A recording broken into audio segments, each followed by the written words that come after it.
सांख्य कारिका दूसरी कक्षा। कल हमने सांख्य कारिका का आरंभ किया था और उसके संदर्भ में षष्ठी तंत्र बीच में आ गया। सांख्य में जो 60 पदार्थों का स्वरूप दर्शाया, उनमें 50 बुद्धि सर्ग के अंतर्गत और 10 मूलिक अर्थों के रूप में स्वीकृत हुए। जो 10 मूलिक अर्थ हैं वो इसमें प्रकट होंगे सिद्धांततः। सिद्धांत रूप में 10 मूलभूत जो सिद्धांत हैं कि प्रकृति और पुरुष का अस्तित्व है, एक जो मूल सिद्धांत है सांख्य का। सांख्य के जो मूल 10 सिद्धांत हैं उनको यदि हम पकड़ करके इस दर्शन पर विचार करेंगे तो काफ़ी हमें सुविधा रहेगी समझने में विषय वस्तु को। जो षष्ठी तंत्र के 10 भाग हैं, मूलिक अर्थ, मूलभूत जो अर्थ हैं, कल उनकी चर्चा हुई थी।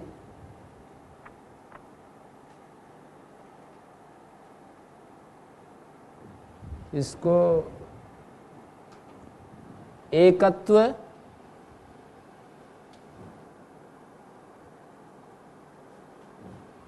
प्रकृति का एकत्व, एक प्रकृति एक है, और प्रकृति का अर्थवत्व ये दूसरा है।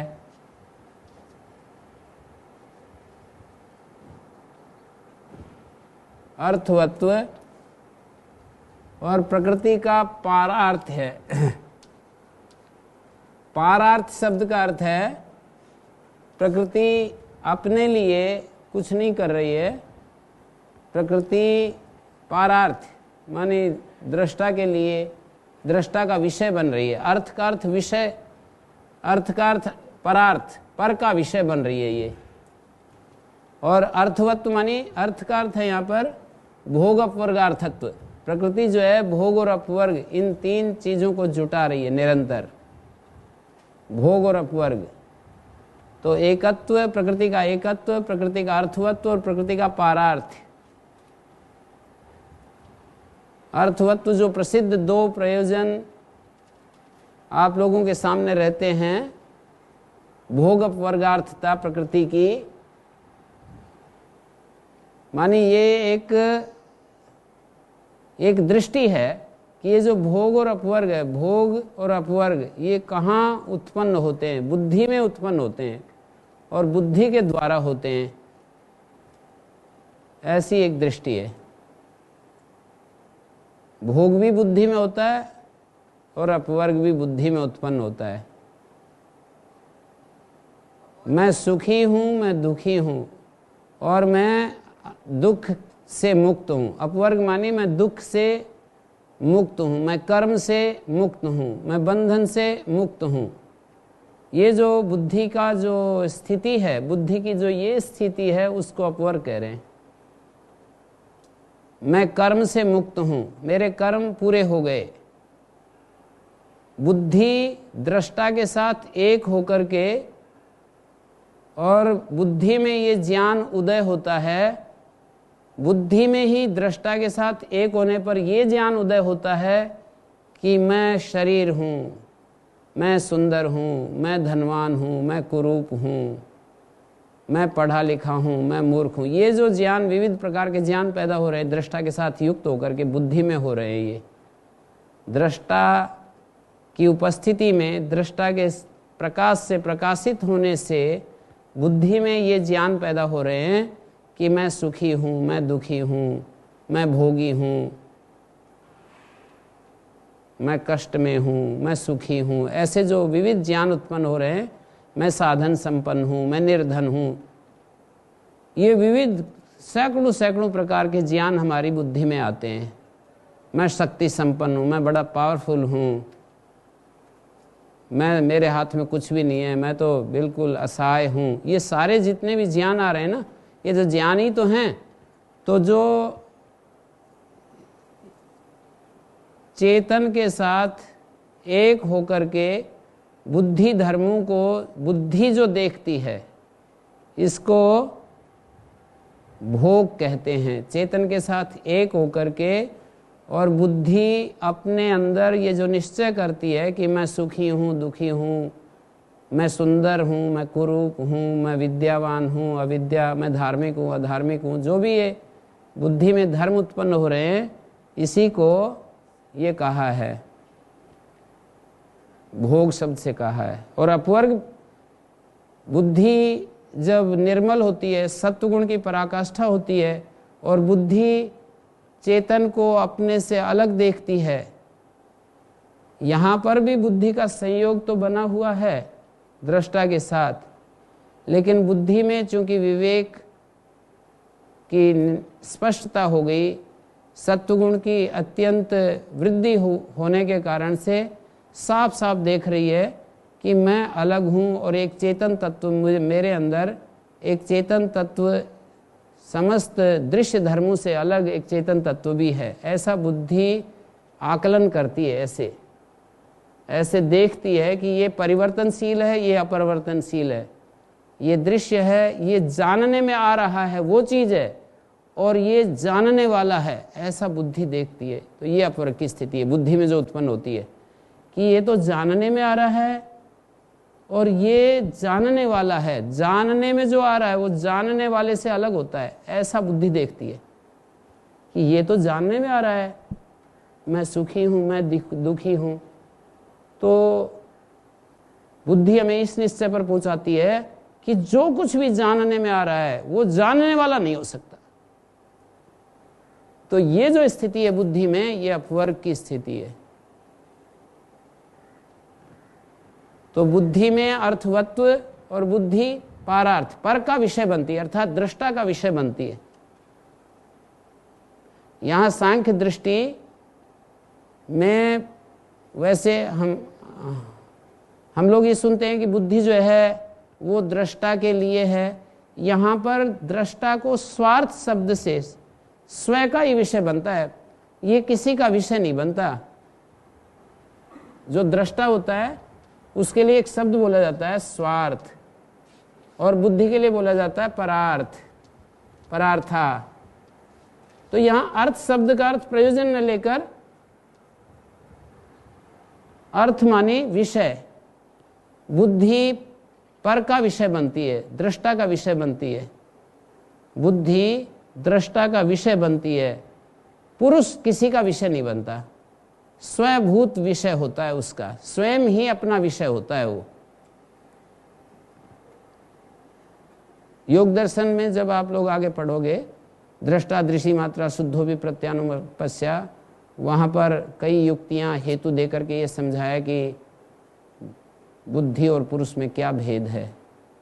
तो वहाँ एक हेतु ये भी दिया है कि बुद्धि परार्थ है, पुरुष स्वार्थ है, बुद्धि परिणामिनी है, पुरुष अपरिणामिनी है, बुद्धि त्रिगुणात्मिका है, पुरुष त्रिगुण से रहित है।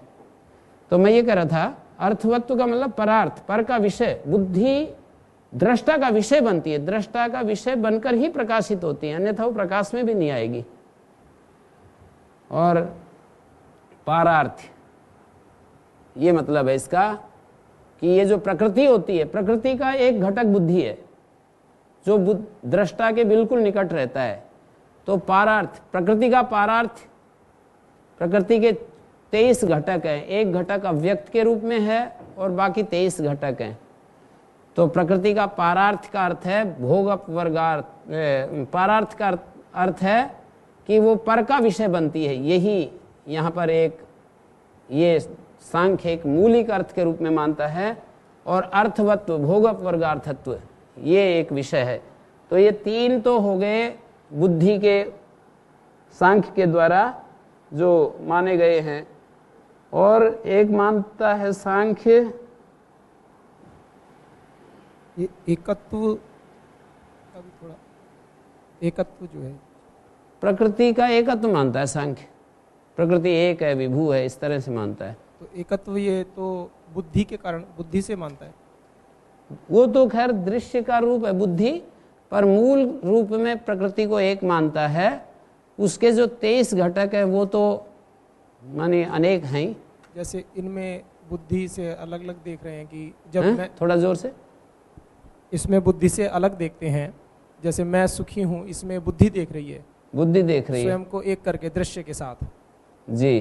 नहीं वो तो ठीक है, पर यहाँ जो एकत्व है ना, ये प्रकृति का एकत्व, मूल कारण का एकत्व दिखाया है यहाँ पर। उस कारण के जो दृश्य हैं वो तो अनेकत्व में आएंगे। ये सांकारिका में ही आगे पढ़ोगे कि मूल में तो एकत्व है, पर इसका जो फैलाव है ये तो अनंत है। सत्व रजस तमस सत्व रजस तमस की जो सम अवस्था है उसको प्रकृति कहते हैं। वो एक होते हुए भी त्र्यंग है। जैसे कोई चीज़ एक हो और 3 अंग हो उसके, त्र्यंग है वो। प्रकाश उसका एक अंग है, क्रिया उसका एक अंग है, स्थिति उसका एक अंग है। तो ये एकत्व मूल की दृष्टि से कहा है। प्रकृति एक है, विभू है मूल की दृष्टि से, और वो उसमें अर्थवत्ता है, भोगवर्गार्थता है और पारार्थ है। वो उसका अपना विषय नहीं है, उसका स्वयभूत विषय नहीं है जी। इसको मूल की दृष्टि से एकत्व ना कह करके समुदाय के रूप में एकत्व को कहा गया, ऐसा कहना चाहिए। मूल के रूप में एकत्व तो है ही नहीं है। मूल के रूप में तो सत्व स्तंभ 3 तत्व अलग अलग है बिल्कुल। मैंने कहा ना एक है और त्र्यंग है। तो त्रयंग समुदाय के रूप में मान करके त्रयंग कह रहे हैं, या एकत्व में 3 अंग बना करके कह रहे हैं? प्रकृति जो है वो एक होते हुए त्र्यंग है, मानी वो ऐसी चीज है कि आगे ये बतलाएंगे, जैसे इसमें आगे हम अध्ययन करेंगे तो, कि प्रकृति में विविक्त और अविविक्त धर्म भी देखते हैं। तो प्रकृति के अंदर अविविक्तता रहती है। नहीं वो तो ठीक है जी। प्रश्न ये है, एकत्व को जब हम प्रस्तुत करेंगे, एकत्व को, एकत्व में 3 अंग देख रहे हैं। वो अंग एक तत्व के गौण रूप में अंग देख रहे हैं या मुख्य रूप में अलग अलग है, ऐसा देख रहे हैं? माने वो आपस में मिले हुए हैं अलग अलग, पर जैसे कि कोई एक चीज़ ऐसी हो जो 3 अंगों से, 3 चीज़ों से गुथ करके एक अब हमारे सामने प्रस्तुत हो, तो इस रूप में कहना ज़्यादा उचित रहेगा कि 3 तत्व है, लेकिन वो समुदाय के रूप में, एकत्व के रूप में प्रस्तुत करता है सिद्धांत। ये आगे थोड़ा सा आगे बढ़ेंगे ना, तो एक कारिका में ये बात कहेंगे अपने आप ही कि क्या साधर्म है प्रकृति का और इससे उत्पन्न जो दृश्य है इसका, और क्या वैधर्म है, और दृष्टा के साथ क्या वैधर्म है। इसका अध्ययन करते समय कुछ बात आएंगी जरूर उभर करके। तो वहाँ ये कहेंगे कि एक वैधर्म ये है कि प्रकृति एक है और ये जो दृश्य है ये अनेक है। नहीं ये भी ठीक है जी, जो आप बताना चाह रहे हैं। सत्वरजतम साम्यावस्था जो प्रकृति कही है मूल, ये तो कारिका है, उस पर ही है ना जी कारिका। ये सांख्य दर्शन के ऊपर ये कारिका है जी। तो जो मूल जो कहता है, कपिल मुनि जो कहते हैं सत्व रज तमसाम साम्यावस्था प्रकृति, तो जो प्रकृति है वो एक है जी, और 3 अलग अलग तत्व हैं। तो जो प्रकृति जो एक कह रहे हैं, ऐसे नहीं बोलना चाहिए, 3 तत्व हैं, ऐसे ही बोलना चाहिए। 3 अलग अलग तत्व हैं, उनकी जो समवस्था है, उस समवस्था को सामुदाय के रूप में प्रकृति कहा। तत्वात्मक दृष्टि से ऐसा मैं समझ रहा हूँ, तत्वात्मक दृष्टि से 3 नहीं कहना चाहिए। तत्व तो फिर 25 से फिर संख्या बढ़ जाएगी। नहीं, इसलिए तो उसको समुदाय मान के एक बनाया प्रकृति के रूप में, फिर उस प्रकृति को एक मान करके आगे। हाँ, एक तत्व है और उसके 3 अंग हैं। माने सत्व रजस तम साम साम्यावस्था प्रकृति, जी। तो एक तत्व है और उसके 3 अंग हैं। तत्व यदि 3 कहेंगे, शब्दों में मेरा कोई आपत्ति नहीं है जी, जो आप कहना चाह रहे हैं। आप जो कहना चाह रहे हैं तत्व माने एक हमें है। 25 तत्वों को ध्यान में रखने। जी बिल्कुल, मैं आपकी बात ही पुष्ट कर रहा हूँ। आप एक तत्व के 3 अंग बता रहे हैं जी और मैं 3 तत्व अलग अलग है, उसको एक समुदाय के 3 अंग बता रहा हूँ, बस इतना ही अंतर है। जी आप एक तत्व के 3 अंग बता रहे हैं जी, और मैं बता रहा हूँ समुदाय के 3 अंग है। तो वो तत्वात्मक दृष्टि से एक है।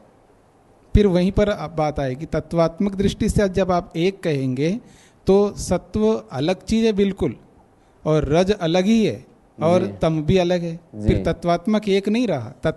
तत्वात्मक तो 3 है, तत्वात्मक 3 ये है, उन चलो, तीनों इस पे को हम विचार एक किया जा है। सकता है। जी जी इन्होंने जैसा प्रस्तुत किया है इनमें सांख्य दर्शन, और उसमें उसके आधार पर थोड़ा जो समझ में आया वो निवेदन किया मैंने। और एक अन्यत्व और अकर्तृत्व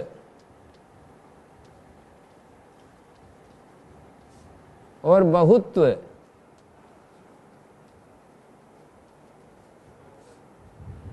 है जी।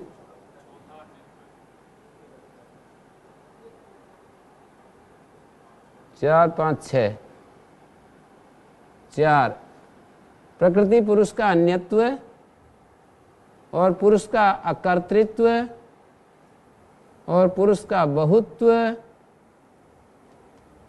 और प्रकृति पुरुष का अस्तित्व, दोनों का अस्तित्व। ये सबसे पहले हम कह सकते हैं अस्तित्व जो है दोनों के अस्तित्व को मानता है, संयोग और वियोग।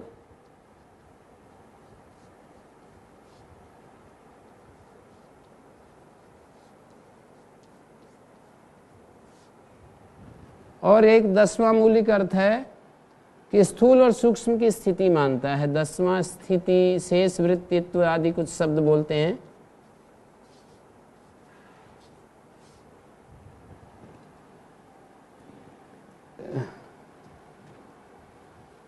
अन्यत्व मानिए ये बिल्कुल अलग अलग चीजें हैं। एक चेतन अलग चीज है और जो चेतन से प्रकाशित, जिसको चेतन प्रकाशित कर रहा है वो अलग है। पुरुष अकर्ता है, पुरुष बहुत्व है, पुरुष और प्रकृति दोनों का अस्तित्व है,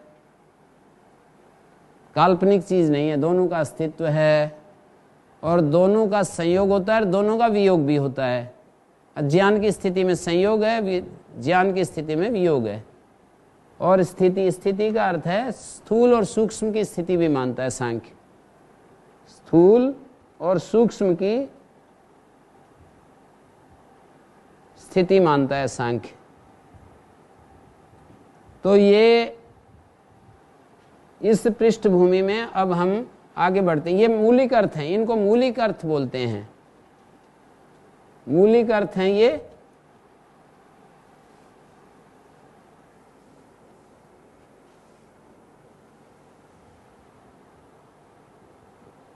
दुख त्रयाभिघातात, 3 दुख। जी, ये एक बार प्रकृति का मतलब क्या अर्थ है प्रकृति का, और दृश्य, इन शब्दों से क्या ग्रहण होता है? ये शाब्दिक अर्थ जी। प्रकर्षेण क्रियते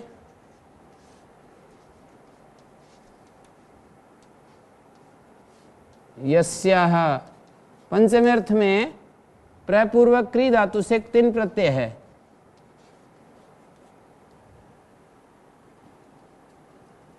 प्रकर्षता से किया जाता है जिससे,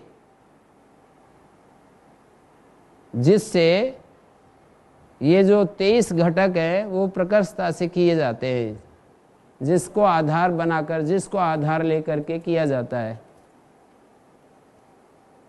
और इसका एक नाम प्रधान भी होता है, प्रधीयते यस्मिन् सर्वम।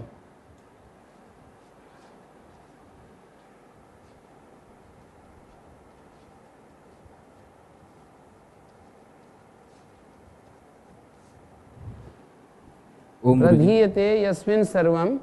हाँ जी, ये जो ऊपर के 10 बिंदु हैं, ये इसी पहले कारिका से ही सारी बातें आई हैं या कैसे इनको जोड़ के समझ रहे हैं? तो पहले जो बताई, जो अभी 10 मौलिक अर्थ जो बतलाए। पहले जो बताई मैंने, हाँ 10 मूलिक आदि, जी हाँ। वो तो उसमें दिए है ना तत्व समास में। अच्छा जी। 10 मूलिक अर्थ तो तत्व समास में दिए हैं, और जो उसके 50 बुद्धि सर्ग हैं वो इसमें सूत्रों में भी है। सांख्य सूत्र में 3रे अध्याय में दिए हैं। षष्ठी तंत्र के ऊपर बात कह रहे होंगे आप। षष्ठी तंत्र में 50 बुद्धि सर्ग, वो तो सांख्य दर्शन के 3रे अध्याय में है, और तत्व समास में मूलिक अर्थों की चर्चा हुई है, 10 मूलिक अर्थों की। सांख्य के साथ एक तत्व समास नाम का ग्रंथ माना जाता है कपिल मुनि का, केवल 24 सूत्र उसमें हैं। उन 24 सूत्रों में सांख्य का जो मूल सिद्धांत हैं वो उन्होंने प्रतिपादित किए हैं। कई जगह मिलते हैं वो, उसमें भी पुस्तक में जो गीता प्रेस गोरखपुर से पातंजलि योग प्रदीप पुस्तक छपी है, उसमें भी दिए हैं उन्होंने। जो 24 सूत्र हैं उनकी व्याख्या करके दिए। उन 24 सूत्रों में जो षष्ठी तंत्र है, इसका स्वरूप भी प्रकट हो रहा है। ये जो असक्ति, तुष्टि, सिद्धि, विपर्य, वो सब भी उसमें आए हैं। तो प्रकर्षेण क्रियते यस्याः प्रकृति प्रधीयते यस्मिन् सर्वम प्रधानम, इसको प्रधान भी कहते हैं। प्रपूर्वक धा धातु से लुट प्रत्यय करेंगे, जिसमें सब कुछ धारण किया जाता है।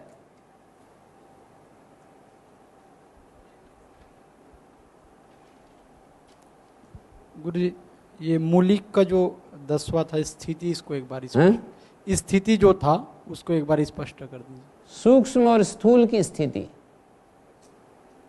स्थिति मतलब सूक्ष्म तत्व मानी जैसे कि जो मूल जो सूक्ष्म है और जो स्थूल है उसकी स्थिति। स्थिति मतलब ये भाव साधन। स्थिति का मतलब सूक्ष्म और स्थूल का होना।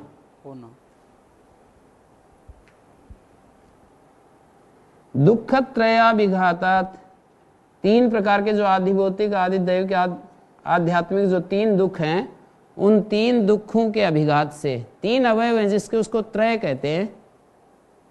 3 अवयव को द्वित्रिभ्याम तयस्या यज्वा, द्वि और त्रि से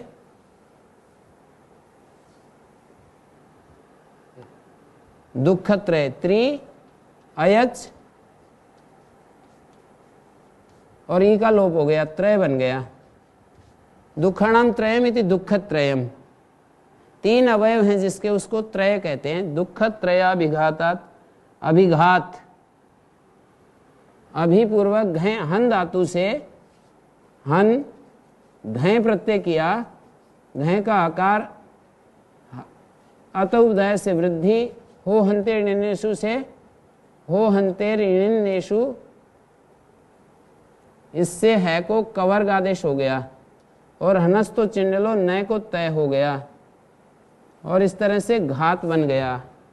हन धातु से अभिघात शब्द बन जाता है। दुख त्रयाभिघाता, 3 दुखों के अभिघात से, 3 दुखों का अभिघात उसकी चोट पड़ने से, भावार्थक हो जाएगा। 3 दुखों के अभिघात से, उसकी चोट पड़ने से हमारे ऊपर क्या होता है? जिज्ञासा तद अभिघात के हेतु प्रवर्तते। हमारे भीतर एक जिज्ञासा उठती है कि इन दुखों का अभिघातक हेतु, ये णुल प्रत्यय है, अभिघातक हन धातु से, उन 3 दुखों का नाश करने वाला अभिघातक, उन 3 दुखों का नाश करने वाला तद अभिघातक जो हेतु है, कोई ना कोई तो होना चाहिए दुनिया में, हैं? तद अभिघात के हेतु, उसके अभिघातक हेतु में हमारी जिज्ञासा प्रवृत्त होती है। ठीक है, पहली पंक्ति। दुख त्रय के चोट पड़ने से, पीड़ित होने से, जिसके ऊपर चोट पड़ती है वह हम ही हैं, हमारे ऊपर चोट पड़ती है तो हमारे अंदर जिज्ञासा प्रवृत्त होती है उसके अभिघातक हेतु के प्रति। कहाँ जिज्ञासा प्रवृत्त होती है? क्व जिज्ञासा प्रवर्तते तद अभिघात के हेतु, उसके अभिघातक हेतु में। दृष्टि सा अपार्था चेत, कोई कहे कि दृष्ट साधन कितने सारे हैं ना, जिज्ञासा की क्या जरूरत है, इनका उपयोग करो और अपने दुख मिटाओ। कोई कहे कि दृष्टि सा अपार्था, वो जिज्ञासा व्यर्थ है। अपार्था माने वो जिज्ञासा व्यर्थ है, उसकी जरूरत नहीं है, जिज्ञासा करने की जरूरत नहीं है। दृष्ट साधनों के होते हुए सा जिज्ञासा अपार्था, ऐसा कोई कहे तो न, तो ये उसकी बात ठीक नहीं होगी। एकांत अत्यंत तो अभावात, एकांततः है और अत्यंततः है, वो जो तीन दुख हैं वो दृष्ट साधनों के द्वारा नहीं हटाए जा सकते। माने एकांत अत्यंततः का अर्थ है एकांततः अवश्यम, वो प्रतिकार नहीं बनता, एकांततः नहीं बनता, अवश्यम भावी प्रतिकार नहीं बनता, एक बात। और दूसरी अत्यंततः सदा के लिए नहीं बनता, अत्यंततः उसका प्रतिकार नहीं, उन दुखों का प्रतिकार नहीं बनता दृष्ट साधनों से। सांख्य में भी कहा 10 सूत्र में, उसको सांख्य षड अध्यायी भी बोलते हैं। सूत्रों में भी कहा है न दृष्टा तत्सिद्धि निवृत्ते पे अनुवृत्ति दर्शनात्, दृष्ट साधनों से दुखों की निवृत्ति नहीं होती, निवृत्त होने पर भी फिर आ जाते हैं वापस। हाँ जी, कौन से दृष्ट साधन ले रहे हैं गुरुजी? यही अपना एसी और जितना भी खाने पीने के साधन और गाड़ी घोड़ी सब जो है। दुख कौन से हैं? हैं? 3 दुख ले रहे हैं ना, दुख आदि भौतिक, आध्यात्मिक, आदि दैविक। शरीर मन इंद्रिय में जो पैदा होते हैं और जो दूसरों प्राणियों से पैदा होते हैं, कोई कुत्ता काट ले, कोई शेर, कोई मनुष्य हमारे पर आक्रमण कर दे, और ज़्यादा वर्षा, ज़्यादा गर्मी इत्यादि जो प्राकृतिक जो विपदाएं आती है, और हमारे अज्ञान के कारण, हमारी इंद्रियों की चंचलता के कारण जो दुख होते हैं, ये 3 दुख हैं। इनके हमारे ऊपर चोट पड़ने से जिज्ञासा प्रवृत्त होती है। और दृष्टि सा अपार्था चेत, कोई कहे कि दृष्ट साधन है, भाई क्या जिज्ञासा की जरूरत है, तो कहते हैं ऐसा हो नहीं पा रहा है। दृष्ट साधनों से हमारे दुखों की अत्यंत निवृत्ति नहीं हो पाएगी और एक तरफ से नहीं हो पाएगी, एकांततः है और अत्यंततः नहीं हो पाती। एकांत अत्यंत तो अभावात समास करके और तस् प्रत्यय किया हुआ है, एकांततः है, अत्यंततः नहीं हो पाएगी। वो दुखों का जो प्रतिकार है वो सदा के लिए नहीं हो पाता और पूर्ण रूप से नहीं हो पाता। एकांततः नहीं हो पाता, पूर्ण रूप से नहीं हो पाता और सदा के लिए नहीं हो पाता। 2 हेतु दिए। ये जिज्ञासा किस चीज की होती है फिर? ये कि दुख हटे किसी तरह से, तद अपघात के हेतु, उन दुखों के नाश करने वाले हेतु में जिज्ञासा होती है। ओ